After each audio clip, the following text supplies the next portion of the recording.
ಶ್ರೇಯ ತಂದು ಹೊತ್ತು ಹೋಗದ ಮುನ್ನ ಪೂಜಿಸು ಲಿಂಗವ, ಹೊತ್ತು ಹೋದ ಬಳಿಕ ಇನ್ನನಾರು ಬಲ್ಲದು.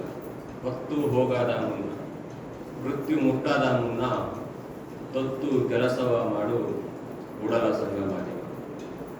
ವಿಶ್ವಗುರು ಬಸವಣ್ಣನವರನ್ನು ನನ್ನ ಮನದಲ್ಲಿಯೇ ನೆನೆಯುತ್ತಾ 12ನೇ ಶತಮಾನದ ಸಮಸ್ತ ಗಣಗಳನ್ನು ಕೂಡ ನನ್ನ ಮನದಲ್ಲಿ ನೆನೆಯುತ್ತಾ ಈ ಅನುಭವ ಮಂಟಪಕ್ಕೆ ಬಂದಂಥ ನನ್ನ ಆತ್ಮೀಯ ಶರಣೆಯರಿಗೆ ನನ್ನ ಅನಂತ ಪ್ರಣಾಮಗಳು ಸಲ್ಲಿಸ್ತಾ ಇದ್ದೀನಿ.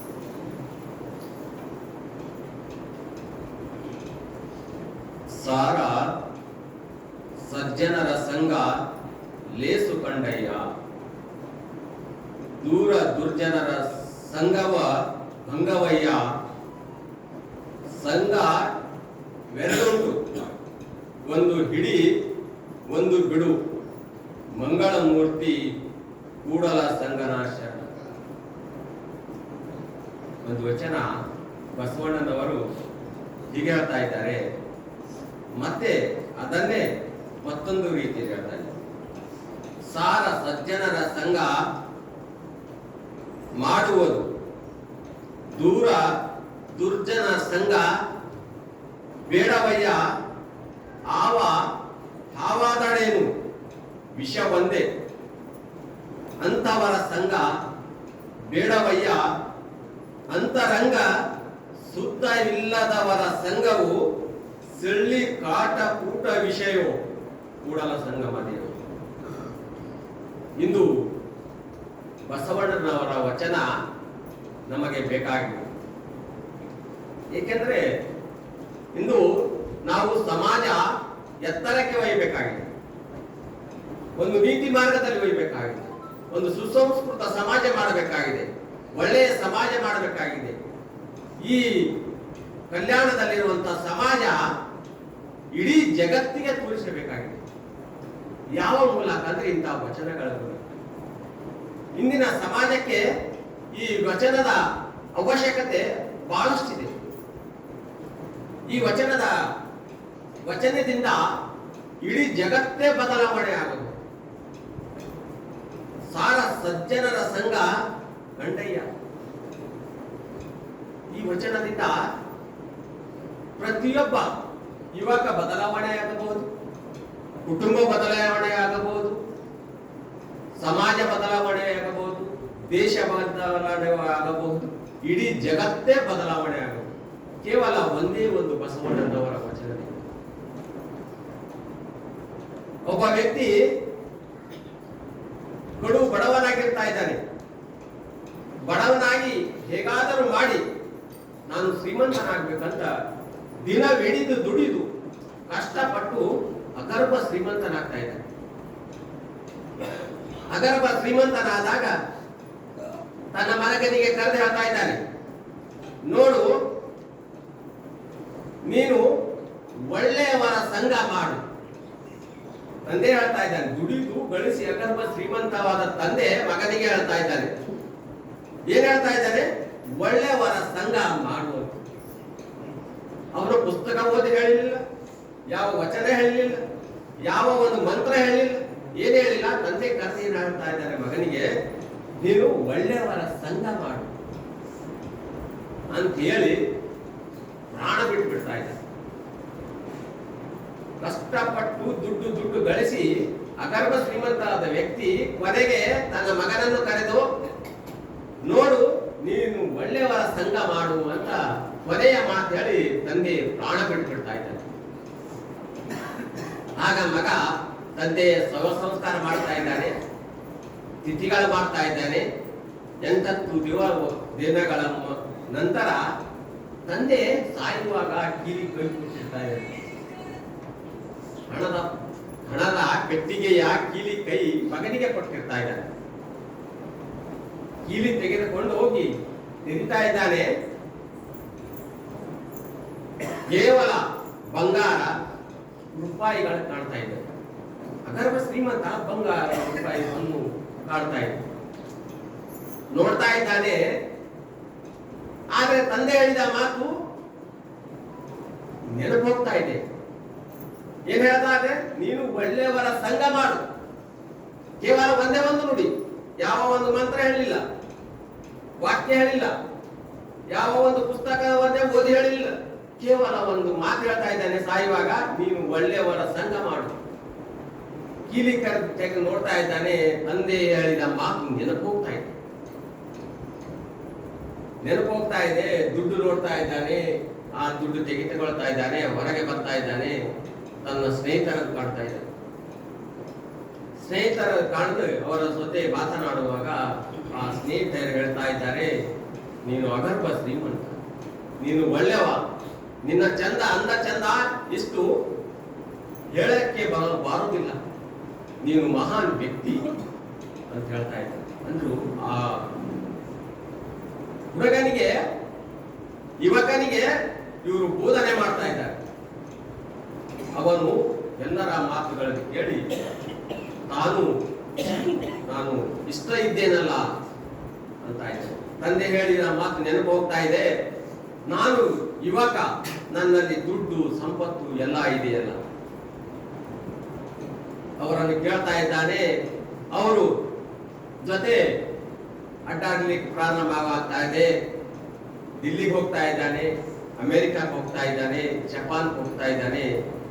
ಆ ಗೆಳೆಯರ ಸಂಗಡ ಮೋಜು ಮಸ್ತಿಯಲ್ಲಿ ತನ್ನ ಇಡೀ ಸಂಪತ್ತನ್ನೇ ಕಳೆದುಕೊಂಡು ಕೊನೆಗೊಂದು ದಿವಸ ಮನೆ ಮಾರಾಟಕ್ಕಿರ್ತಾ ಇದೆ. ಕೊನೆಗೊಂದು ದಿವಸ ಮನೆ ಮಾರಾಟಕ್ಕಿರ್ತಾ ಇದೆ. ಮನೆ ಮಾರಾಟವಾಗ್ತಾ ಇದೆ.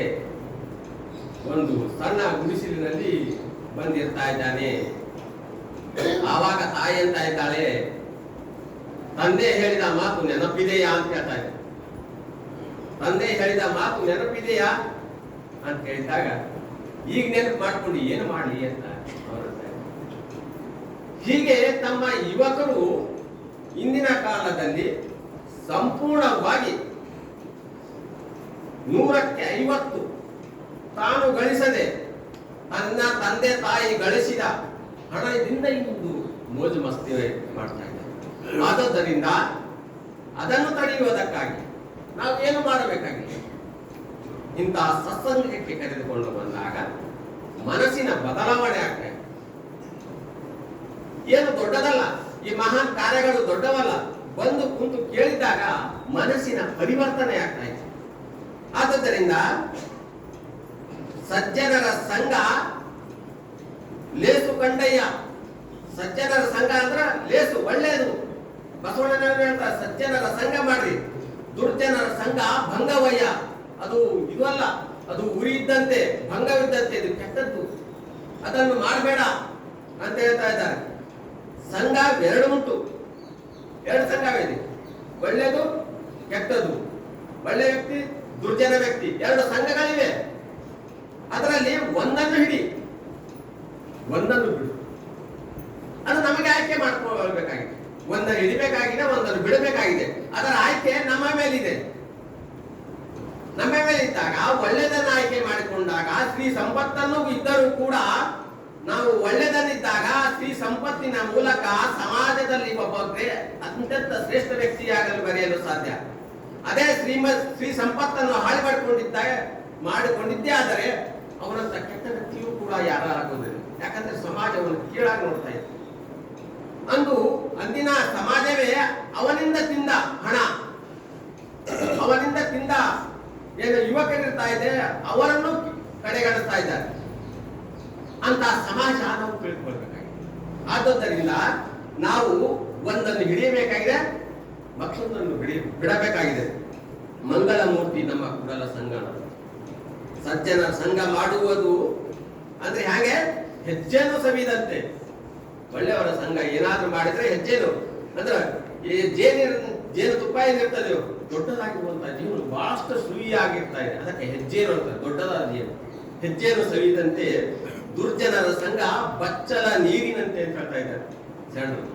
ದುರ್ಜನರ ಸಂಘ ಬಚ್ಚಲ ನೀರಿನಂತೆ. ಆಯ್ಕೆ ಒಂದನ್ನು ಹಿಡಿಬೇಕಾಗಿದೆ. ಶರಣರು ಹೇಳಿದಾಗೆ, ಬಸವಣ್ಣನವರು ಹೇಳಿದಾಗೆ, ಬಸವ ತತ್ವ ಹೇಳಿದಾಗೆ ಒಂದನ್ನು ಹಿಡಿಯಬೇಕಾಗಿದೆ, ಒಂದನ್ನು ಬಿಡಬೇಕಾಗಿದೆ. ಈ ಕಾರ್ಯ ಕೇವಲ ನಮ್ಮ ಮನಸ್ಸಿನಿಂದ. ಹೀಗೆ ಒಂದು ಮನಸ್ಸು ಮಾಡಿದ್ರೆ ಆಗುವುದು, ಈ ಕ್ಷಣವೇ ಬದಲಾವಣೆ ಆಗುವುದು. ಹಾಗೆ ಮನಸ್ಸು ಸ್ವಲ್ಪ ಮನಸ್ಸನ್ನು ಬದಲಾವಣೆ ಮಾಡಿದ್ರೆ ನಾವು ಇಡೀ ಜೀವನ ಪರ್ಯಂತ ನಾವು ಬದಲಾವಣೆ ಆಗುವುದು. ಇನ್ನ ಯುವಕರನ್ನು ನೋಡಿದ್ದಾಗ, ಈಗ ಕುಂತಂತ ಸಣ್ಣ ಯುವಕರನ್ನೇ ನೋಡಿದ್ದಾಗ, ಇವರು 10-12 ವರ್ಷದವರು. ಇಂಥ ಯುವಕರು 10-12 ವರ್ಷದ ಯುವಕರು ಕೇವಲ 8 ವರ್ಷ ಕಷ್ಟಪಟ್ಟು ತಪಸ್ಸಿನ ಹಾಗೆ, ತಪಸ್ವಿಗಳ ಹಾಗೆ ದಿನವಿಡೀ ಓದಿದ್ದೇ ಆದರೆ ಅವರು ದೊಡ್ಡ ದೊಡ್ಡ ಆಫೀಸರ್ ಆಗ್ತಾ ಇದ್ದಾರೆ. ದೊಡ್ಡ ದೊಡ್ಡ ಆಫೀಸರ್ ಆಗ್ತಾ ಇದ್ದಾರೆ. ಈಗ 12 ವರ್ಷ, ಇನ್ನ 8 ವರ್ಷ. 8 ವರ್ಷ ಓದಿದ್ದೇ ಆದರೆ, ಇಂದಿನ ಯುವಕರು, ಇಲ್ಲಿ ಬಂದಂತ ಯುವಕರು 8 ವರ್ಷ ಓದಿದ್ದೇ ಆದರೆ ನಿಮ್ಮ ಭವಿಷ್ಯ ಸುಂದರವಾಗಿ ನಿರ್ಮಾಣಿಸ್ತಾರೆ. 80 ವರ್ಷ ನೀವು ಸುಖದಿಂದ ಕಳೆಯುವುದು. ನೋಡಿ, 8 ವರ್ಷ ಕಡೆ 80 ವರ್ಷ ಕಡೆ. ಇಂದಿನಿಂದಲೇ ನಮ್ಮ ಮನಸ್ಸನ್ನು ಬದಲಾವಣೆ ಮಾಡಿದ್ರೆ 80 ವರ್ಷದ ಸುಖ ಇಂದಿನಿಂದಲೇ ಬದಲಾವಣೆ ಮಾಡಿದ್ರೆ, ಕೇವಲ 8 ವರ್ಷದಲ್ಲಿ ತಪಸ್ಸಿನ ಹಾಗೆ ಒಂದು ಅಭ್ಯಾಸ ಮಾಡಿದ್ದೇ ಆದಾಗ ನಮ್ಮ ಯುವಕರು ಕೇವಲ 8 ವರ್ಷ ಅಭ್ಯಾಸ ಮಾಡಿದ್ರೆ 80 ವರ್ಷ ಸುಖವನ್ನು ಪಡಬಹುದು. ಎಂತ ಬದಲಾವಣೆ! ಒಂದನ್ನು ಹಿಡಿಯಬೇಕಾಗಿದೆ, ಒಂದನ್ನು ಬಿಡಬೇಕಾಗಿದೆ. ಏನು 8 ವರ್ಷ ಹಿಡಿತಿರೋ 80 ವರ್ಷ ಹಿಡಿತಿರೋ, ಇದು ಇವತ್ತರ ಬದಲಾವಣೆಯ ಪ್ರಶ್ನೆಯಾಗಿದೆ.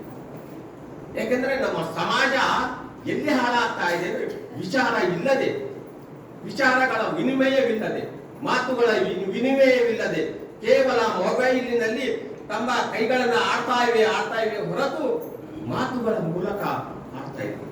ಆದುದರಿಂದ ನಮ್ಮ ಶರಣರೇ ಹೇಗೆ ಆಗಬೇಕಾದ್ರೆ ಪ್ರತಿಯೊಬ್ಬರ ಹೃದಯಗಳಿಂದ ಕಲಿಬೇಕಾಗಿದೆ. ನಮ್ಮ ಬಸವ ತತ್ವದ ನಿಲುವೆ ಶರಣೋ ಶರಣಾರ್ಥಿ. ನಮ್ಮ ಬಸವದ ನಿಲುವು, ಬಸವ ಧರ್ಮದ ನಿಲುವು ಏನಾದ್ರೂ ಇದ್ರೆ ಬೀಜ ಅಂತ ಕರಿತಾ ಇದ್ದಾರೆ. ಬಸವ ಧರ್ಮದ ಬೀಜ ಏನಾದರೂ ಇದ್ರೆ ಶರಣೋ ಶರಣಾರ್ಥಿ. ಏಕೆಂದ್ರೆ ಶರಣೋ ಶರಣಾರ್ಥಿಯ ಮೂಲಕವೇ ಬಸವ ಧರ್ಮ ಹುಟ್ಟಿಕೊಂಡಿದೆ ಅಂತ ನನ್ಗನ್ಸ್ತಾ ಇದೆ. ಹೇಗೆಂದ್ರೆ ಹರಳೆಯನವರು ಬೀದಿಯಲ್ಲಿ ಹೋಗುವಾಗ ಆ ಕಡೆ ಬಸವಣ್ಣನವರು ಬರ್ತಾ ಇದ್ದಾರೆ.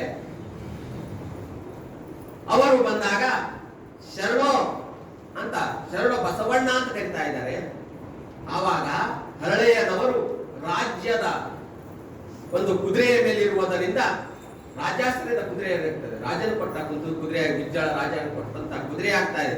ಆ ಕುದುರೆಯನ್ನು ಎಳೆದು ಶರಣೋ ಶರಣಾರ್ಥಿ ಹರಳೆಯ ತಂದೆ ಅಂತ ಇದ್ದಾರೆ. ಶರಣೋ ಎಂಬ ಒಂದು ಏನು ಬೀಜ ಇದೆಯೋ, ಬೀಜ ಅಂದು ಬಿತ್ತಿರುವುದನ್ನು ನಾವು ಕಾಣ್ತಾ ಇದ್ದೀವಿ. ಶರಣೋ ಶರಣಾರ್ಥಿ ಹರಳೆಯ ತಂದೆ. ಒಬ್ಬ ಸಾಮಾನ್ಯ ವ್ಯಕ್ತಿ, ಅಸ್ಪೃಶ್ಯ, ಮೇಲ್ಜಾತಿಯವರು ಮುಟ್ಟಿಸಿಕೊಳ್ಳದೇ ಇರುವಂತಹ ವ್ಯಕ್ತಿ, ಕಡೆಗಣಿಸಿದ ವ್ಯಕ್ತಿ ಏನು ಶರಣೋ, ನಾನು ಒಂದು ಶರಣ ಅಂದ್ರೆ ಶರಣೋ ಶರಣಾರ್ಥಿ ಹರಳೆಯ ತಂದೆ ಅಂದ್ರಲ್ಲ, ಎಷ್ಟು ಭಾರ ಅಂತ.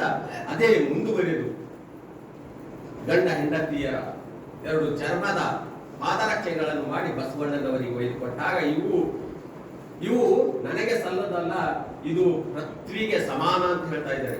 ಒಂದು ಕಡೆ ಪೃಥ್ವಿಯನ್ನು ತೂಗಿದ್ರೆ, ಇನ್ನೊಂದು ಕಡೆ ಭಕ್ತಿ ರಸದಿಂದ ತುಂಬಿರುವಂತಹ ಈ ಚಪ್ಪಲಿಗಳನ್ನು ತುಂಬಿದ್ರೆ 2 ಸಮನಾಗ್ಲಿಕ್ಕಿರಲಿಲ್ಲ. ಈ ಚಪ್ಪಲಿಗಳೇ ಶ್ರೇಷ್ಠ ಅಂತ ಬಸವಣ್ಣನವರು ಹೇಳ್ತಾರೆ. ಅಂತ ಚಪ್ಪಲಿಗಳನ್ನು ತೆಗೆದುಕೊಂಡು ಬರುವಾಗ ವಧುವರಸರು ಬರ್ತಾ ಇದ್ದಾರೆ, ತಾವು ಉಡ್ತಾ ಇದ್ದಾರೆ. ಮತ್ತೆ ಅವರನ್ನು ಒಂದು ದೇಹ ಉರಿವಿನಿಂದ ಆದಾಗ ಅದೇ ರೀತಿ ಮುಂದುವರೆದು ಏನಾಗ್ತಾ ಇದೆ, ಮಧುವರಸರು ಹರಳೆಯನವರ ಬಚ್ಚಲೆ ನೀರು ಏನಿರ್ತವ ಹಾಕಿದ್ದಾಗ ಅವರ ಉರಿ ಕಮ್ಮಾಗ್ತಾ ಇದೆ. ಮತ್ತೆ ಕಥೆಯನ್ನು ಮುಂದುವರೆದು ಏನಾಗ್ತಾ ಇದೆ, ಕೊನೆಗೆ ಹರಳೆಯನವರ ಮಗ ಶೀಲವಂತ ಮತ್ತು ಮಧುವರಸರ ಮಗಳು ನೀಲಮ್ಮನನ್ನು ಮದುವೆಗೆ ಆಗ್ತಾ ಇದೆ. ಅಂದ್ರೆ ಅಂತರ್ಜಾತಿ ವಿವಾಹವಾಗ್ತಾ ಇದೆ. ಅಂತರ್ಜಾತಿ ವಿವಾಹವಾಗಿ ಕೊನೆಗೆ ಕ್ರಾಂತಿ ಆಗ್ತಾ ಇದೆ. ಅಂದ್ರೆ ಇದು ಎಲ್ಲಿಂದ ಶುರುವಾಯಿತು? ಶರಣೋ ಶರಣಾರ್ಥಿಯಿಂದ ಶುರುವಾಗಿ ಕೊನೆಗೆ ಕಲ್ಯಾಣದ ಕ್ರಾಂತಿಯವರೆಗೆ ಹೋಗ್ತಾ ಇದೆ.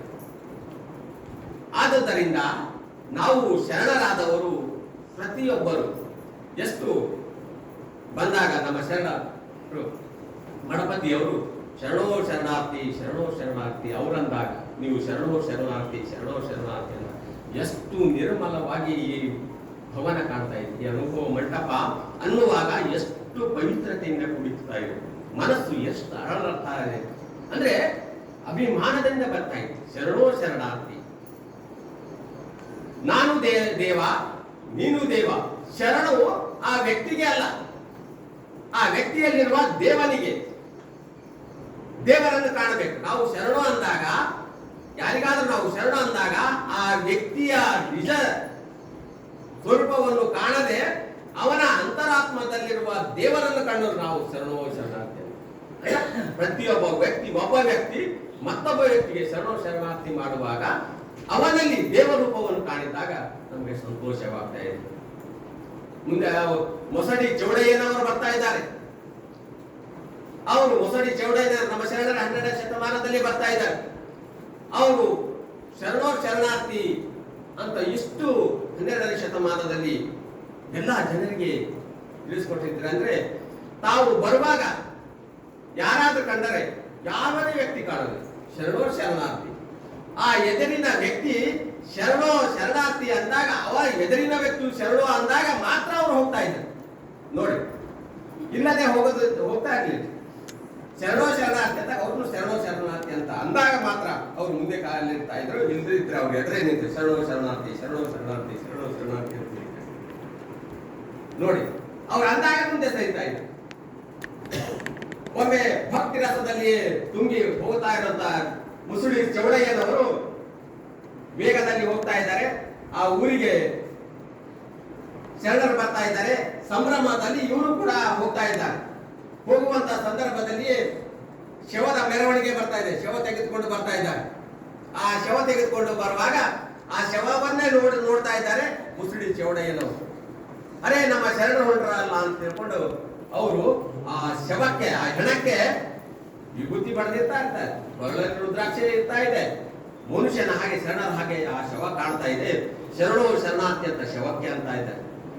ಶರಣೋ ಶರಣಾರ್ಥಿ ಶವಕ್ಕೆ ಅಂದಾಗ ಆ ಶವ ಅಂತ ಇದ್ದ ಈ ಬರಳಿ ಅಂಬೋದಿಲ್ಲ. ಅವರು ಬೇರೆಯವರು ಹೇಳ್ತಾ ಇದ್ದಾರೆ, ಇದು ಶವ, ಇದು ಮಾನವನಲ್ಲ, ನಿಜ ವ್ಯಕ್ತಿ ಅಲ್ಲ, ನಡೆ ಶರಣರು ಬರ್ತಾ ಇದ್ದಾರೆ ಹೋಗೋಣ ಅಂತಂದು ಕೇಳೋದಿಲ್ಲ. ಅವರ ಭಕ್ತಿಯ ಪವಾಡವೋ ಏನೋ, ಆ ಶವವು ಕೂಡ ಎದ್ದು ನಿಂತು ಶರಣೋ ಶರಣಾರ್ಥಿ ಅಂದಾಗ ಇವರು ಬಿಡ್ತಾ ಇದ್ದಾರೆ. ಅಂದ್ರೆ ಈ ಬಸವ ಧರ್ಮದಲ್ಲಿ ಶರಣೋ ಶರಣಾರ್ಥಿಯ ಅರ್ಥ ಎಷ್ಟಿದೆ ಎಂಬ ನಿಲುವು ಗೊತ್ತಾಗ್ತದೆ. ಪ್ರತಿಯೊಬ್ಬ ವ್ಯಕ್ತಿ ತಾನು ತನ್ನ ಮಂದಿರುವ ವ್ಯಕ್ತಿಗೂ ಕೂಡ ದೇವತಾ ಮನೋಭಾವನೆಯನ್ನು ಕಾಣಬೇಕು. ಅಂದಾಗ ಮಾತ್ರ ಈ ಶರಣೋ ಶರಣಾರ್ಥಿ ಅರ್ಥ ಗೊತ್ತಾಗ್ತದೆ. ಇಂದಿನ ಯುವ ಪೀಳಿಗೆ ಏನ್ ಹೇಳ್ತಾ ಇದೆ, ಮೋಜು ಮಸ್ತಿಯಲ್ಲಿ ಯಾವ ಒಂದು ಗುಡ್ ಬಾಯ್, ಯಾವ ಒಂದು ಚಿತ್ರವಾದ ವರ್ಣನ್ನು ಉಪಯೋಗಿಸ್ತಾ ಇದೆ. ಬರಲಿ ನಮ್ಮ ಸಂಸ್ಕಾರದ, ಬಸವ ತತ್ವದ ಸಂಸ್ಕಾರದ ಕಡೆಗೆ ಯುವಕರನ್ನು ಕರೆದುಕೊಂಡು ಬಂದು ಶರಣೋ ಶರಣಾರ್ಥಿ ಅಂದಾಗ ಇಂದಿನಿಂದಲೇ, ಜೈರಾಬಾದ್ನಿಂದಲೇ ಈ ಶರಣೋ ಶರಣಾರ್ಥಿಯ ಪದವನ್ನು ಬಳಸಿದ್ದೆ ಆದರೆ ಇಡೀ ತೆಲಂಗಾಣದಲ್ಲಿ ಕೂಡ ಬಳಕೆ ಆಗ್ತದೆ.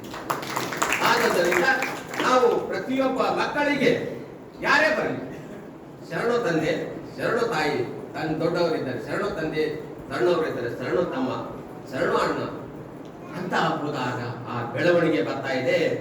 ತದನಂತರ ಬೆಳೀತಾ ಈ ಪದ್ಧತಿ ಮಾಡ್ಕೊಳ್ತಾ ಕೊನೆಗೆ ಏನಾಗ್ತಾ ಇದೆ ಅಂದ್ರೆ, ತಾವು ನೋಡಿದ ತಕ್ಷಣ ಬಾಯಿಂದ ತನ್ನಷ್ಟಕ್ಕೆ ತಾನೇ ಬರ್ತಾ ಇದೆ ಅಂತ ಒಂದು ಪದ್ಧತಿ ನಾವು ಶರಣರಾದ ನಾವು ಅಳವಡಿಸಿಕೊಂಡು ಬರಬೇಕಂತ ತಮ್ಮಲ್ಲಿ ಹೇಳುತ್ತಾ, ಶರಣರ ಕಂಡು ಶರಣೋ ಎಂದು ಕರವ ಮುಗಿಯುವುದೇ ಭಕ್ತಿ ಲಕ್ಷಣ. ಏನಾದ್ರೂ ಭಕ್ತಿಯ, ನಮ್ಮ ಬಸವ ಧರ್ಮದಲ್ಲಿ ಭಕ್ತಿ ಲಕ್ಷಣ ಏನಾದ್ರೆ ಅದು ಒಂದು ಲಕ್ಷಣ ಕಾಣ್ತಾ ಇದೆ. ಶರಣನ ಕಂಡು ಶರಣ ಕರವ ಮುಗಿಯುವುದೇ ಭಕ್ತಿ ಲಕ್ಷಣ. ಶರಣನ ಕಂಡು ಪಾದ ಹಿಡಿದು ವಂದಿಸುವುದೇ ಭಕ್ತಿ ಲಕ್ಷಣ. ಚರಣವ ಹಿಡಿಯದೆ ಕಂಡು ಕಾಣದೆ ಓದೆನಾದಾಡೆ. ಶರಣರನ್ನು ನೋಡದೆ ಓದೆನಾಡದೆ ಕೂಡಲ ಸಂಗನ ಶರಣನು ಮನ್ನಿಸರಯ್ಯ. ಇದಕ್ಕೆ ಮನ್ನಡೆ ಇಲ್ಲ. ಆದುದರಿಂದ ನಾವು ಬಸವ ಧರ್ಮದ ಶರಣರಾದ ನಾವು ಯಾವಾಗಲೂ ಶರಣೋ ಶರಣಾರ್ಥಿ ಪ್ರತಿಯೊಬ್ಬ ವ್ಯಕ್ತಿಗೂ ಅನ್ನಬೇಕಂತ ಹೇಳ್ತಾ, ನಾವು ಈ ಎಲ್ಲ ಒಂದು ಪ್ರತಿಯೊಂದು ಊರಿನಲ್ಲಿಯೂ ಕೂಡ ಹೇಳ್ತಾ ಇದ್ದಾರೆ, ಶಿವಚಿಂತೆ ಶಿವಜ್ಞಾನವಿಲ್ಲದ ಮನುಜರು ಸಗಣಕ್ಕೆ ಸಾಸಿರ ಉಳುತ್ತವೆ ಅಯ್ಯ. ಅಂದ್ರೆ ಒಂದು ಹೆಂಡಿ ರೋಡಿ ಮೇಲೆ ಬಿದ್ದಾಗ ಮಳೆ ನೀರನ್ನು ತುಂತುರ ಮಳೆ ನೀರು ಬಿದ್ದಾಗ ಅಲ್ಲಿ ಎಷ್ಟೋ ಹುಳಗಳಾಗ್ತಾ ಇತ್ತು. ಅಂದ್ರೆ ಅವು ಹುಟ್ಟುತ್ತಾ ಇವೆ ಸಗಣಿಯಲ್ಲಿ, ಅಲ್ಲೇ ಸಾಯ್ತಾ ಇವೆ. ನಾವು ಹುಟ್ಟುವುದು ಸತ್ತರೆ ಹೇಗೆ? ಸಗಣ ಶಿವಚಿಂತೆ ಶಿವಜ್ಞಾನವಿಲ್ಲದ ಮನುಷ್ಯರು ಅಂದ್ರೆ ನಮ್ಮಲ್ಲಿ ಶಿವಜ್ಞಾನ ಶಿವಚಿಂತೆ ಬೇಕಲ್ಲ. ನಾವು ಮಾನವರಲ್ಲ, ಶಿವಜ್ಞಾನ ಬೇಕಲ್ಲ. ಇಲ್ಲದೆ ಹೋದ್ರೆ ನಾವು ಸಗಣಿಯ ಹುಳದಾಗೆ ಹುಟ್ಟಿ ಸಾಯ್ತಾ ಇದ್ದೇವೆ. ಏನೋ ಹುಟ್ಟಿದೇವೆ ಜ್ಞಾನ ಶಿವಜ್ಞಾನವನ್ನು ಪಡೆದುಕೊಳ್ಳಬೇಕು ಅಂದಾಗ ಮಾತ್ರ ನಮ್ಮ ಜೀವನ ಸಾಫಲ್ಯವಾಗ್ತಾ ಇದೆ. ಅಕ್ಕಮಾದಿವಂತ ಹೇಳ್ತಾ ಇದೆ, ಎಷ್ಟು ಖುಷಿಯಿಂದ ಹೇಳ್ತಾ ಇದ್ದಾರೆ ನೋಡಿ. ಆಡುವುದು ಹಾಡುವುದು ಕೇಳುವುದು ಹೇಳುವುದು ಸರಸ ಸಲ್ಲಾಪವಿರುವುದಯ್ಯ ನನಗೆ ಕೂಡಲ ಚೆನ್ನ ಮಲ್ಲಿಕಾರ್ಜುನಯ್ಯ ನೀ ಕೊಟ್ಟ ಆಯುಷ್ಯನ್ನುಳ್ಳ ನಕ್ಕ. ಈ ಶರಣ ಸಂಘದಲ್ಲಿ ದೇವರಿಗೆ ಬೇಡ್ಕೊಳ್ತಾ ಇದ್ದಾಳೆ ಅಕ್ಕ ಮಾದೇವಿ. ಇಲ್ಲಿ ಏನಾದ್ರೂ ಇದ್ರೆ ಹಾಡೋದು ಕೇಳೋದು ಏನಾದ್ರೂ ಸಂಭಾಷಣೆ ಇದ್ರೆ ಈ ಶರಣರ ಸಂಘದಲ್ಲಿ ಇದೆ. ನನಗೆ ನೀನು ದೇವರೇ ಎಷ್ಟು ಆಯುಷ್ಯ ಕೊಟ್ಟಿದ್ಯೋ ಅಷ್ಟು ಆಯುಷ್ಯ ಈ ಶರಣರ ಸಂಘದಲ್ಲಿ ಬಿಡುವಂತ. ಹೀಗೆ ಪ್ರತಿಯೊಬ್ಬ ವ್ಯಕ್ತಿ ಶರಣಾರ್ಥಿ ಎಂಬ ಪದವನ್ನು ತಿಳ್ಕೊಂಡು ಒಮ್ಮೆ ಭಾರತೀಯ ಚನ್ನಬಸವ ಪಟ್ಟದವರು ಏನಿದ್ರು, ಆ ಭಾರತೀಯ ಚನ್ನಬಸವ ಪಟ್ಟದೇವರು ಈ ಕಮಲ್ ನಗರದಲ್ಲಿ ಒಂದು ಶಾಲೆ ಕಟ್ತಾ ಇದ್ರು. ಆ ಶಾಲೆ ಕಟ್ಟುವಂತ ಸಂದರ್ಭದಲ್ಲಿ ಈ ಭಾರತಿಯಿಂದ ಕಮಲ್ ನಗರಕ್ಕೆ ಒಂದು ತಿಂಗಳ ಅಲ್ಲೇ ವಾಸ ಹೋಗ್ತಾ ಇದ್ದಾರೆ. ಉಳಿದಾಗ ಆ ಒಬ್ಬ ಮುಂಜಾನೆ ಬೆಳಿಗ್ಗೆ ಆ ಶಾಲೆಯ ತಪಾಸಣೆಗಾಗಿ ಜಿಲ್ಲಾಧಿಕಾರಿಗಳು ಬರ್ತಾ ಇದ್ದಾರೆ. ಈ ಶಿಕ್ಷಣ ಅಧಿಕಾರಿಗಳೇನಿರ್ತಾರೆ, ಎಜುಕೇಶನ್ ಆಫೀಸರ್ ಏನಿರ್ತಾರೆ, ಆ ಶಾಲೆಯ ತಪಾಸಣೆಗಾಗಿ ಈ ಚನ್ನಬಸವ ಪಟ್ಟದೇವರ ಒಂದು ಶಾಲೆಗೆ ಬರ್ತಾ ಇದ್ದಾರೆ. ಶಾಲೆಗೆ ಬಂದಾಗ ಚನ್ನಬಸವ ಪಟ್ಟದೇವರು ಏನು ಮಾಡ್ತಾ ಇದ್ದಾರೆ ಅಂದ್ರೆ, ಆ ಉಸುಕೆ ಏನಿದೆಯೋ ಸಾರಿಗೆ ಕಟ್ಟುವುದಕ್ಕಾಗಿ ಉಸುಕೆ ಏನಿದೆಯೋ ನಮ್ಮ ಪಂಜೆಯನ್ನು ಎತ್ತಿಕೊಂಡು ಆ ಉಸುಕನ್ನು ಬಾರಿ ಉಸುಕೆ ತೆಗಿತಾ ಇದ್ದಾರೆ. ಗಿಲಾವ್ ಮಾಡ್ಲಕ್ಕ ಬಾರಿ ಉಸುಕು ಗಮ್ಮನ ಉಸುಕು ಬೇರೆ ಮಾಡ್ತಾ ಇದ್ದಾರೆ. ಚನ್ನಬಸವ ಪಟ್ಟದೇವರು ಬೇರೆ ಮಾಡ್ತಾ ಇದ್ದಾರೆ ಎತ್ಕೊಂಡು. ಆವಾಗ ಶಿಕ್ಷಣಾಧಿಕಾರಿ ಬಂದು ಗೇಟ್ನಿಗೆ ಬಂದು ಕೇಳ್ತಾ ಇದ್ದಾರೆ, ಇಲ್ಲಿ ಮೇಲ್ವಾಧಿಕಾರಿಗಳು ಯಾರು ಬರ್ತಾ ಇದ್ದಾರೆ, ನೀವು ಅಲ್ಲಿ ಆಫೀಸ್ ಇದೆ ಅಲ್ಲಿ ಕುಳಿತುಕೊಳ್ಳಿ ಅಂತ. ಶಿಕ್ಷಣಾಧಿಕಾರಿಗಳೇ ಬಂದಾರ ಅಂತ ತಿಳ್ಕೊಂಡು ಅವರಿಗೆ ಶರಣ ಮೊದಲೇ ಹೇಳಿರ್ತಾ ಇದ್ದಾರೆ. ತದನಂತರ ತಾವು ಆ ಕೆಲಸವನ್ನು ಬಿಟ್ಟು, ಉಸುಕು ಜಗಿಸುವ ಕೆಲಸವನ್ನು ಬಿಟ್ಟು ತಾವು ಮುಖ ಕೈಕಾಲುಗಳನ್ನು ತೆಗೆದುಕೊಂಡು ಆಫೀಸಿಗೆ ಹೋಗ್ತಾ ಇದ್ದಾರೆ. ಆವಾಗ ಶರಣಾರ್ಥಿ ಅಂದಾಗ ಅವ್ರು ಅಂತ ಇದೆ, ನೀವೇನಾ ಇಲ್ಲಿನ ಮೇಲಾಧಿಕಾರಿ? ಹೌದು ಅಂತ ಇದ್ದಾರೆ.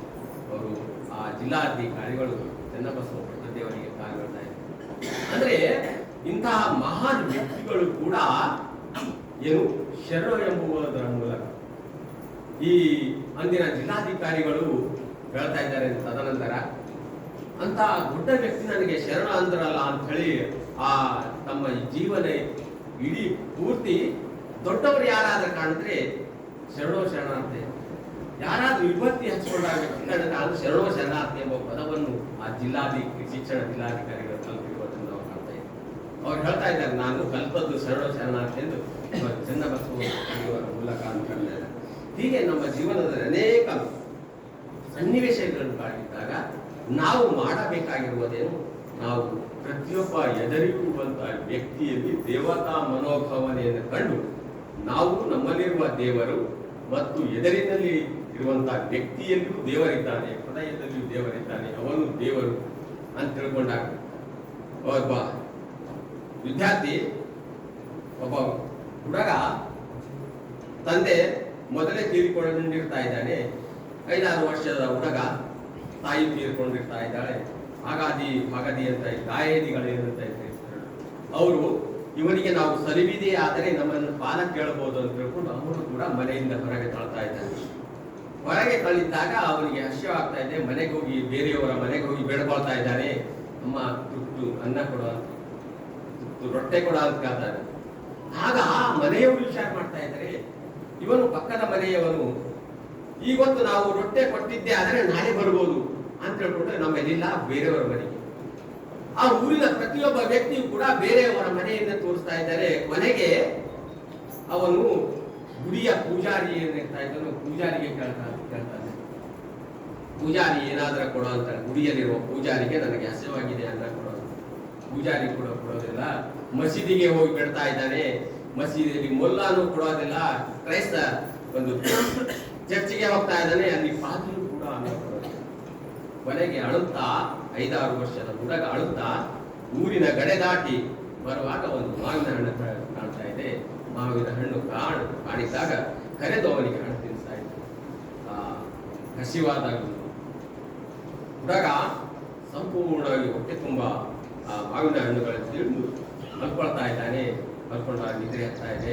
ನಿದ್ರೆ ಹತ್ತಿದಾಗ ತದನಂತರ ಸ್ವಲ್ಪ ಸಮಯದ ನಂತರ ತಲೆ ಮೇಲೆ ಕೈಯಾಡ್ತಾ ಇದೆ ಅಂತ ಕಾಣ್ತಾ ಇದೆ. ಏಕೋ ತಲೆ ಮೇಲೆ ಕೈಯಾಡ್ತಾ ಇದೆ ಅಂತ ನೋಡಿದಾಗ ಸಾಕ್ಷಾತ್ ದೇವರೇ ಅವನನ್ನು ಕೈಯಾಡ್ತಾ ಇದ್ದ. ಸಾಕ್ಷಾತ್ ದೇವರೇ ಅವನ ಕೈಯಾಡ್ತಾ ಇದ್ದ. ಆಗ ಕೇಳ್ತಾನೆ, ದೇವರೇ ನೀನು ಗುಡಿಯಲ್ಲಿ ಕಾಣಲಿಲ್ಲ, ಮಸೀದಿಯಲ್ಲಿ ಕಾಣಲಿಲ್ಲ, ಮತ್ತು ಚರ್ಚಿನಲ್ಲಿ ಕಾಣಲಿಲ್ಲ, ಇಲ್ಲೇಕೆ ಬಂದೆ ಅಂತ ಕೇಳಿದಾಗ ಆವಾಗ ದೇವರು ಹೇಳ್ತಾ ಇದ್ದಾನೆ, ನನಗೂ ಅವರನ್ನು ನಿನ್ನಕ್ಕಿಂತ ಮೊದಲೇ ತಳ್ಳಿದ್ದಾರೆ, ಆದುದರಿಂದ ನೀನೊಬ್ಬ ಕರುಣೆಯ ವ್ಯಕ್ತಿ ಅಂತ ನಾನು ನಿನ್ನ ಹತ್ತಿರ ಬಂದೆ ಅಂತ. ಹೀಗೆ ದೇವತಾ ಮನೋಭಾವನೆ ತಮ್ಮಲ್ಲಿರುವಂತಹ ಅಂತರಾತ್ಮದಲ್ಲಿ ಅಂತರಾತ್ಮದಲ್ಲಿರುತ್ತೆ. ಅದಕ್ಕೆ ಹೇಳ್ತಾ ಇದ್ದಾರೆ, ಅಂತರಂಗ ಶುದ್ಧ ಇಲ್ಲದವರ ಸಂಘವು ಹೇಳ್ತಾ ಇದ್ದಾರೆ, ಸಜ್ಜನರ ಸಂಘ ಮಾಡುವುದು ಅಂತ. ಅಂತರಂಗ ಶುದ್ಧ ಇಲ್ಲದವರ ಸಂಘವು ಸಿಳ್ಳಿ ಕಾಳಕೂಟ ವಿಷವು. ಏನಾದ್ರೂ ಅಂತರಂಗ ಶುದ್ಧ, ನಮ್ಮ ನನ್ನಲ್ಲಿರುವಂತ ಅಂತರಂಗ ಯಾರ್ದ ಅಂತರಂಗ ಶುದ್ಧ ಇರುವುದಿಲ್ಲೋ ಅವರು ಹಾವಿನ ವಿಷದಂತೆ ಸಿಳ್ಳಿ ಕಾಳಕೂಟ ವಿಷ. ಅಂದ್ರೆ ಕಾಳಿಂಗದ ಸರ್ಪ ಅಂತ ಕಾಣ್ತಾ ಇದೆಯೋ ಅದು ಒಮ್ಮೆ ಹೊಡೆದ್ರೆ ಸಂಪೂರ್ಣ ಆ ವ್ಯಕ್ತಿ ಅಲ್ಲೇ ಮಾಡ ಹೋಗ್ತಾ ಇದ್ದಾರೆ. ಅಂತಹ ಈ ಅಂತರಂಗ ಶುದ್ಧ ಏನು ಇರೋದಿಲ್ಲ ಅಂತವರ ವಿಷ ಹೆಚ್ಚಾಗಿ ಇರ್ತಾ ಇದೆ. ಆದುದರಿಂದ ಅವರ ಸಂಘ ಮಾಡಬೇಡ ಅಂತ ಹೇಳ್ತಾ ಇದ್ದಾರೆ. ನಮ್ಮ ಶರಣರ ಮನೆಗಳು ಹೇಗಿರ್ಬೇಕಂದ್ರೆ, ಮನೆ ನೋಡಿದರೆ ಮನ ಹೋಗುವಂತಿರಬೇಕು, ಜನ ನೋಡಿದರೆ ಕೀರ್ತಿವಂತರಾಗಿರಬೇಕು. ನಮ್ಮ ಶರಣರ ಮನೆ ಹೊಕ್ಕಡೆ ಮನವಳಿದು ಮನವ್ರತ ಬಸವನಂತಾಗಬೇಕು ಕಾಣ ಸಿದ್ಧಮಲ್ಲಿಕಾರ್ಜುನ ಸಿದ್ದೇಶ್ವರ ಶ್ರೀಗಳು. ಹೀಗೆ ನಾವು ನಮ್ಮ ವಿಚಾರವನ್ನು ಶರಣೋ ಶರಣಾರ್ಥಿ ಎಂಬುವ ಮೂಲಕ ನಾವು ಕಲಿಯಬೇಕಾಗಿದೆ. ಕಂಡ ಭಕ್ತರಿಗೆ ಕೈ ಮುಗಿಯುವಾತನೇ ಭಕ್ತ, ಮೃದು ವಚನವೇ ಸಕಲ ಜಪಂಗಳಯ್ಯ. ನಮ್ಮ ಮಾತುಗಳೇ ಸಕಲ ಜಪಂಗಳಯ್ಯ, ಮೃದು ವಚನವೇ ಸಕಲ ತಪಂಗಳೇ. ತಪಸ್ಸಿದ್ದಾರೆ ನಮ್ಮ ಮೃದು ವಚನಗಳ ತಪಸ್ಸು ಮಾಡಬೇಕಾಗಿಲ್ಲ, ನಮ್ಮ ಮಾತುಗಳೇ ತಪಸ್ಸುಗಳು, ನಮ್ಮ ಮೃದು ವಚನಗಳೇ ಒಂದು ಜಪಗಳು. ಸದ್ವಿನಯವೇ ಸದಾ ಸದಾ ದೇವನ ನಿಲುಮೆಯ ಉಡಲ ಸಂಗಮ ದೇವನೊಂದಲಿಯೋನೇ. ಹೀಗೆ ಶರಣರು ಹೇಗಿರ್ಬೇಕಂದ್ರೆ ನಮ್ಮ ಮಾತುಗಳು, ಆಡುವ ಮಾತುಗಳು ಕೂಡ ಮೃದುವಾಗಿರಬೇಕು. ಎದುರಿನ ವ್ಯಕ್ತಿಗಳಿಗೆ ಇಷ್ಟು ಮೃದುವಾಗಿರಬೇಕು. ನನ್ನವ ನನ್ನವ ಅಂತ ಕರೀತಾ ಇರಬೇಕು. ಕೆರೆಯ ಹಳ್ಳ ಬಾವಿಗಳು ಮೈ ತೆಗೆದಡೆ, ಕೆರೆ ಹಳ್ಳ ಬಾವಿ ಒಂದು ವೇಳೆ ಒಳಗೆ ಹೋದರೆ ಗುಳ್ಳೆ ಗುರಿಗೆ ಚಿಪ್ಪುಗಳು ಕಾಣಬಹುದು. ವಾರಿದಿ ಮೈ ತೆಗೆದಡೆ, ಒಂದು ವೇಳೆ ಸಮುದ್ರವೇ ಒಂದು ಒಳಗೆ ಹೋದ್ರೆ ಅಲ್ಲಿ ಮುತ್ತು ರತ್ನಗಳ ಕಾಣ್ತಾ ಇದೆ. ಅಂದ್ರೆ ನಮ್ಮ ಶರಣರು ಹೇಗಿರ್ಬೇಕಂದ್ರೆ, ನಮ್ಮ ಶರಣರು ಮನದೆಗಿಲು ಮಾತನಾಡಿದರೆ ಹಿಂಗವ ಕಾಣಬಹುದು. ಅಂದ್ರೆ ಕೆರೆ ಹಳ್ಳ ಬಾವಿಗಳು ಒಳಗೆ ಹೋದ್ರೆ ನಾವು ಏನ್ ಕಾಣ್ತೇವೆ, ಒಳ್ಳೆ ಚಿಪ್ಪುಗಳು ಕಾಣ್ತಾ ಇದೆ, ಏನಾದ್ರೂ ಕಸ ಕಡ್ಡಿಗಳು ಕಾಣ್ತದೆ. ಅದೇ ಸಮುದ್ರ ಒಂದೆಳೆ ಒಳಗೆ ಹೋದಾಗ ಮುತ್ತು ರತ್ನಗಳ. ಹಾಗೆ ನಮ್ಮ ಶರಣರು ಒಂದು ಮನಸ್ಸಿನಿಂದ ಮಾತನಾಡಿದ್ರೆ ಏನ್ ಕಾಣ್ತದೆ, ಲಿಂಗವೇ ದೇವರೇ ಕಾಣ್ತಾ ಇದೆ. ಆ ರೀತಿ ನಮ್ಮ ಎದುರಿಗಿರುವಂತಹ ಶರಣರನ್ನು ನಾವು ಮಾತನಾಡಿಸಬೇಕು. ಏನೇ ಬಂದಿರಿ ಹದುಳವಿದ್ದಿರಿ ಎಂದರೆ ಎಷ್ಟು ಮೃದವಾದಿಗೆ, ಎಷ್ಟು ಶರಣರು ಹೇಳಿರುವಂತಹ ವಚನಗಳು. ಕೈ ಮುಗಿದು ನಾವು ಪ್ರತಿಯೊಬ್ಬ ಶರಣರಿಗೆ ಬರಮಾಡಿಕೊಂಡಿದ್ರೆ, ಪ್ರೀತಿಯಿಂದ ಮಾತನಾಡಿಸಿದ್ರೆ ನಮ್ಮ ಮನಸ್ಸು ಕೂಡ ಸ್ವಚ್ಛಂದವಾಗ್ತಾ ಇದೆ, ನಿರ್ಮಲವಾಗ್ತಾ ಇದೆ. ಏನೇ ಬಂದಿರಿ ಹದುಳವಿದ್ದಿರಿ ಎಂದರೆ ನಿಮ್ಮ ಮೈಸಿರಿ ಒಡೆದು ಹೋಗುವುದೇ, ಕುಳ್ಳಿರೆಂದರೆ ನೆಲ ಕುಳ್ಳಿ ಹೋಗುವುದೇ, ಒಡವೆ ನುಡಿಯದಿದ್ದರೆ ಗುಣ ಇಲ್ಲದಿದ್ದರೆ ಕೊಯ್ಯನೆ ಮೂಗು ಕುಡಲ ಸಂಗಮ. ಅಂದ್ರೆ ಬಂದವರನ್ನು ಯಾಕೆ ಬಂದಿರಿ, ಕುಳಿತುಕೊಳ್ಳಿ ಅಂದ್ರೆ ಏನಾದ್ರೂ ನಿಮ್ಮ ನೆಲವನ್ನೇ ತೆಗೆದುಕೊಂಡು ಹೋಗ್ತಾ ಇದ್ದಾರೆ? ಇಲ್ಲ. ಮಾತನಾಡುವ ಗುಣ ಇರಬೇಕಾಗುತ್ತೆ. ಪ್ರತಿಯೊಬ್ಬ ಶರಣರಿಗೆ ಗುಣವಿರಬೇಕಾಗಿದೆ, ನಿರ್ಮಲ ಗುಣವಿರಬೇಕಾಗ್ತದೆ ಎದುರಿನ ವ್ಯಕ್ತಿಗೆ. ಇಂತಹ ಒಂದು ತತ್ವ ಜಗತ್ತಿನಲ್ಲಿ ಯಾವ ಧರ್ಮವೂ ಕಲಿಸಿಲ್ಲ, ಯಾವ ಧರ್ಮವೂ ಕಲಿಸಿಲ್ಲ. ಇದು ಆಡಂಬರ ಇಲ್ಲದೆ ಇರುವಂತಹ ಧರ್ಮ.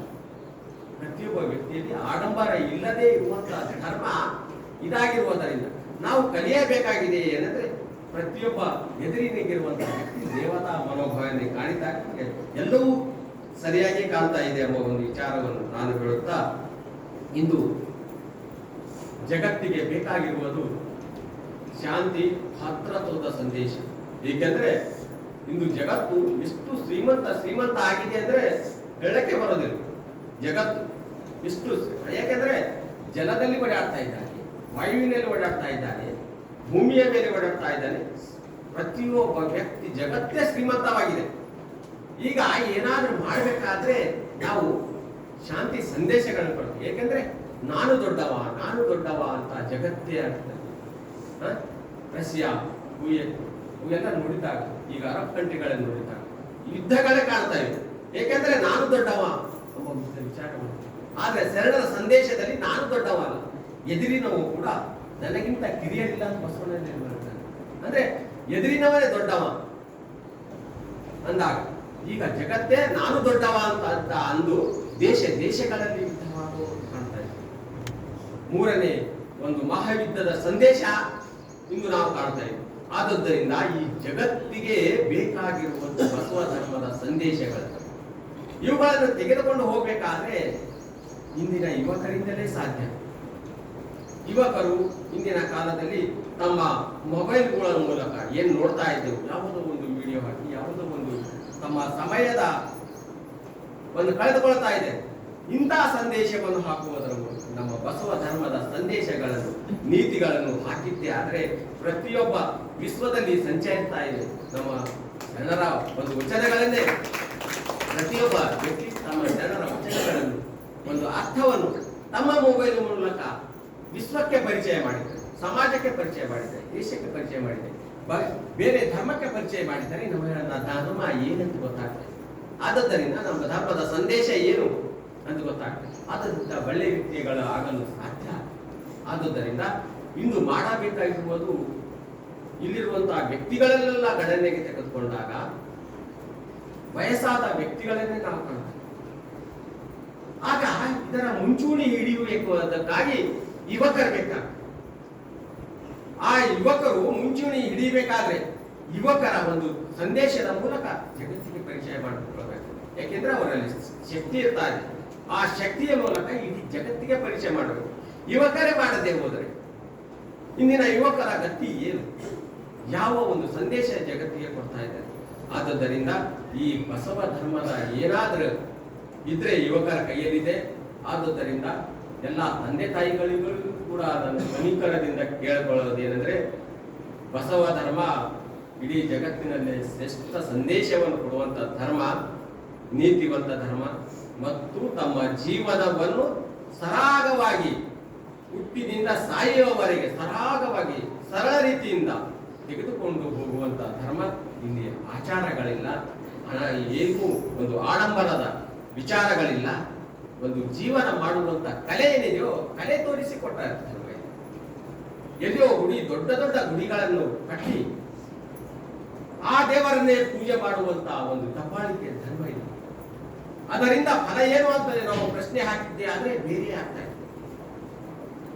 ಇಂದು ನಮ್ಮ ಭಾರತ ದೇಶವನ್ನೇ ನೋಡಿದ್ದಾಗ ಯಾವ ಕಡೆ ನಮ್ಮ ಸನಾತನ ಧರ್ಮ ಮತ್ತೆ ಮರಳಿ ಒಂದು 500 ವರ್ಷಗಳ ಹಿಂದೆ ಒಯ್ತಾ ಇದೆ. ಅಂದ್ರೆ ಆಚಾರಗಳ ಬರ್ತಾ ಇದೆ. ಈ ದೇವರನ್ನು ಪೂಜೆ ಮಾಡಬೇಕು, ಇಷ್ಟು ದಿನಗಳ ಪೂಜೆ ಮಾಡಬೇಕು, ಈಗ ಮಾಡಿದ್ರೆ ಹೀಗೆ ಆಗ್ತಾ ಇದೆ. ಮತ್ತೆ ಪುರೋಹಿತ ಶಾಹಿ ವರ್ಗ ಹುಲ್ಲು ಬಣಿಸ್ತಾ ಇದೆ. ಇದು ವಿಚಾರ ಮಾಡುವಂಥದ್ದು. ಮತ್ತೆ ನಾವು ಯಾವ 12ನೇ ಶತಮಾನದಿಂದ 8 ವರ್ಷಗಳವರೆಗೆ ಇಲ್ಲಿಗೆ ಬಂದು ಮರಳಿ ಇಲ್ಲಿಗೆ ಬಂದು ವೈಭವಿತವಾಗಿರುವಂತಹ ಈ ಬಸವ ಧರ್ಮ ತೆಗೆದುಕೊಂಡು ಬಂದಿದ್ದೇವಲ್ಲ, ಇಂತಹ ಸಂದೇಶವನ್ನು ಕೊಡ್ತಾ ಹೋದ್ರೆ ಏಕೆಂದ್ರೆ ಈ ಬಸವ ಧರ್ಮ ಕೇವಲ ಭಾರತಕ್ಕೆ ಸಂಬಂಧಂತ ನೀತಿಗಳನ್ನು ಸೃಷ್ಟಿಸಿ ಮಾಡಿದ ಧರ್ಮವಲ್ಲ. ಇಡೀ ಮನುಕುಲಕ್ಕೆ, ಇಡೀ ಜಗತ್ತಿಗೆ ಹುಟ್ಟಿರುವಂತಹ ಒಂದು ವ್ಯಕ್ತಿ ಏನಿರ್ತಾ ಇದ್ದೇವೆ, ಒಬ್ಬ ಮಾನವ, ಎರಡು ಕಾಲಿನ ಮಾನವ, ಪ್ರತಿಯೊಬ್ಬ ಮಾನವಿಯು ಜೀವನ ಮಾಡುವಂತ ಕಲೆಯನ್ನು ಕಲಿಸಿಕೊಟ್ಟಂತ ಧರ್ಮ. ಆದದ್ದರಿಂದ ಈ ಬಸವ ಧರ್ಮದ ವಿಚಾರವನ್ನು ನಾವು ಪ್ರಸಾರ ಮಾಡಬೇಕು. ಆದದ್ದರಿಂದ ಆ ವಿಚಾರಗಳನ್ನು ಪ್ರತಿಯೊಬ್ಬ ವ್ಯಕ್ತಿ ತಾವು ಮಾಡ್ತೀರಿ ಅಂತ ಹೇಳ್ತಾ ನನ್ನ ಎರಡು ಮಾತುಗಳಿಗೆ ವಿಲಂತಿಯನ್ನು ಹೇಳ್ತಾ ಇದ್ದೇನೆ. ಓಂ ಶ್ರೀ ಗುರು ಬಸವಲಿಂಗ.